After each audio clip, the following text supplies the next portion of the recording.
A gente vai fazer uma live sobre a MP 910, em parceria com o projeto Radar Clima e Sustentabilidade do IDS, que é o Instituto de Democracia e Sustentabilidade. Então, a ideia é a gente apresentar diversos pontos de vista sobre esse texto. A gente tem hoje a senadora Elisiane Gama, que é do Cidadania, Rodrigo Agostinho, que é do PSB de São Paulo, o Zé Silva, do Solidariedade de Minas Gerais. É uma medida provisória que ela gera um debate muito grande, até o título da nossa live, se é regularização fundiária ou é um incentivo à grilagem de terra. O que nós temos nessa medida provisória é claramente o sentimento de que o crime compensa, não é? Há uma legitimação da grilagem, que a medida provisória já vinha com afrouxamento, e nós temos um relatório que ele afrouxa ainda mais, né? Prioridade para este momento deveria ser as ações voltadas para o combate à pandemia.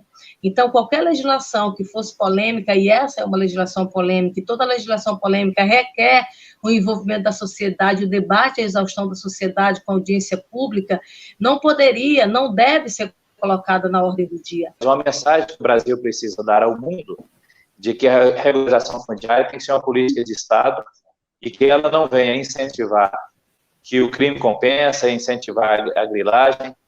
E tanto é que tem pontos que são muito importantes nessa medida provisória, e o primeiro deles em relação ao marco temporal. Ele tem que deixar com clareza que a mesma régua que mede os parâmetros de regularização fundiária tem que ser aquele também da preservação ambiental. E aí, qual que é o ponto que ela traz de inovação e que eu estou procurando preservar nesse ponto aí, que é a questão do sensoriamento remoto.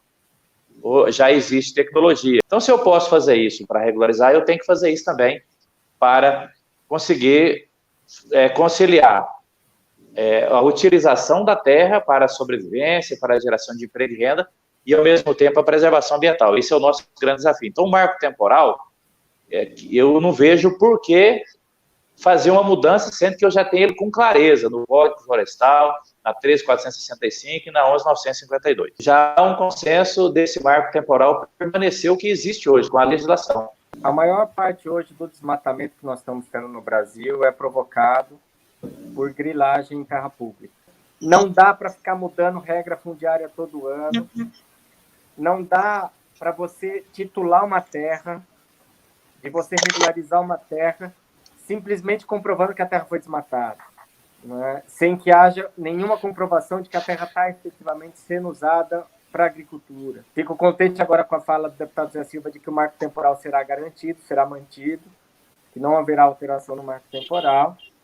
Minhas preocupações vão ao encontro do que efetivamente está acontecendo hoje na prática, né? Uma grilagem intensa de terras públicas no Brasil inteiro, tanto em área rural quanto em área urbana. Se o deputado já coloca que também é contrário a essa flexibilização em relação ao marco temporal, já é um avanço importante. Em relação também às comunidades quilombolas, é também, pelo menos o sentimento dele, não é, de que não poderão ser afetados. Agora, a gente precisa entender que quando você fala de comunidades tradicionais, você vai ver que ao longo de toda a peça da medida provisória, de uma forma ou de outra, ela acaba atingindo os povos tradicionais que já foram cruelmente atingidos ao longo das últimas décadas, não é? Eu trago também a questão da agricultura familiar, da segurança jurídica também, as cooperativas de agricultura familiar. A lei da agricultura familiar, ela é de 2006, só foi regulamentada em 2017, 2018. Vai ter o cadastro da agricultura familiar. Eu tô procurando essas cooperativas de agricultura familiar, habilitá-las com a declaração de aptidão. Nós teremos ainda outras questões para lidar, como tratar as pessoas que desmataram além do que a lei permite, as pessoas que desmataram 100% de suas glebas, como lidar com a questão relacionado aos passos seguintes de implementação do Código Florestal. O Código Florestal precisa ser implementado. Então, nós temos uma série de problemas aí que vão até a questão burocrática dos cartórios no Brasil. Então, assim, é um debate que precisa acontecer, mas é um debate que precisa ser feito com toda a sociedade. Acho que o deputado Zé Silva está no caminho certo, da gente procurar um texto que privilegie os pequenos produtores, os pequenos de boa-fé, aqueles que foram assentados, mas nunca receberam seus títulos, mas nós precisamos de filtros realmente concretos para segurar essa grilagem de terras. Os quesitos para aquela pessoa que está na terra, que ocupou a terra, para ele habilitar e receber o documento, não é só o sensoriamento, é uma declaração dele. Ele tem uma série de critérios para ele se habilitar. Esse, principalmente, em relação às questões ambientais, eu estou remetendo lá à lei ambiental, a lei de crimes ambientais, eu não vou lembrar o artigo dela aqui, de 1971, me parece, de que qualquer embargo ou qualquer infração ambiental que ele tenha no órgão ambiental, ele já não vai mais, ele não vai receber o título.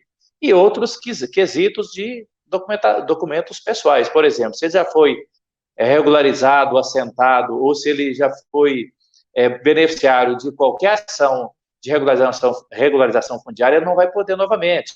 Outra coisa, se eu já tenho uma escritura em outro lugar do Brasil, eu não vou poder ter segunda ali. Se eu quiser, eu vou ter que comprar essa terra, entrar depois em outro processo, mas nesse de regularização não estará. Que essa medida provisória, ela está praticamente centrada para os grandes, não é? As regras para os pequenos, nós já temos, na verdade, legislação em vigor. Só para você ter uma ideia, os dados que foram apresentados, algumas organizações sociais, como, por exemplo, o ISA, que é o Instituto Socioambiental, fez um levantamento geral dessa medida provisória. O impacto será, mais especificamente, aqui nessa região do Matopiba, não é? Que é Maranhão, Tocantins, Piauí, Bahia, e um impacto direto na ordem aí de 55 a 65 milhões de hectares, não é?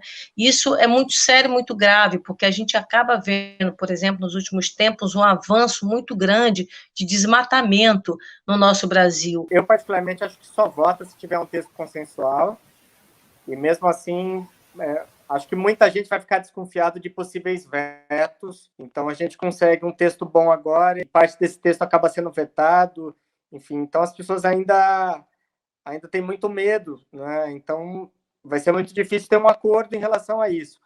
Acho que o deputado Zé Silva está avançando muito no texto, isso é positivo, mas a negociação ainda não é uma negociação fácil, não. Eu queria agradecer principalmente quem acompanhou toda a nossa transmissão aqui pelo site do Congresso em Foco, pelas nossas redes sociais. Agradecer muito também ao Projeto Radar Clima e Sustentabilidade, do IDS, o Instituto de Democracia e Sustentabilidade, que foi nosso parceiro nessa iniciativa de trazer todo mundo para o debate.